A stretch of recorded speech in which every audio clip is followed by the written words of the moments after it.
सुरेंद्र अग्रवालला 4 दिवसांची पोलीस कोठडी देण्यात आलेली आहे।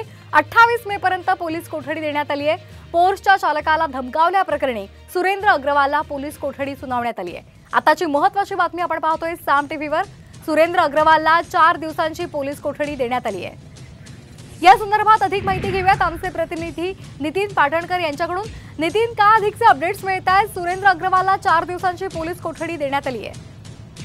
पुणे पोलिसांनी सुरेंद्र अग्रवाल आणि त्यांचा मुलगा विशाल अग्रवाल यांच्या विरोधात एक नवीन गुन्हा दाखल केलेला होता। त्यामध्ये त्यांनी त्यांच्या ड्रायव्हरचं अपहरण केलं, त्याला दाबून ठेवलं, त्याला दमदाटी केली असे कलम लावण्यात आलेली होती। त्याच गुन्ह्याच्या अंतर्गत आज सुरेंद्र अग्रवाल यांना शिवाजीनगर न्यायालयामध्ये हजर करण्यात आलेलं आहे।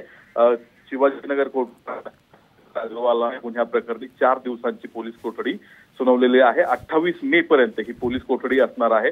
त्यानंतर सोमवारी पुणे पोलीस सुरेंद्र अग्रवाल यांचा मुलगा विशाल अग्रवाल यांना देखील न्यायालयीन कोठडीमधून ताब्यात घेण्यासाठी अर्ज करणार आहेत। यामुळे अग्रवाल कुटुंबियांच्या अडचणी वाढताना दिसत आहेत। अगदी धन्यवाद नितीन, आपण दिलेल्या या सविस्तर माहितीसाठी। तर आताची महत्त्वाची बातमी आपण पाहतोय, सुरेंद्र अग्रवालला 4 दिवसांची पोलीस कोठडी ठोठावण्यात आली आहे।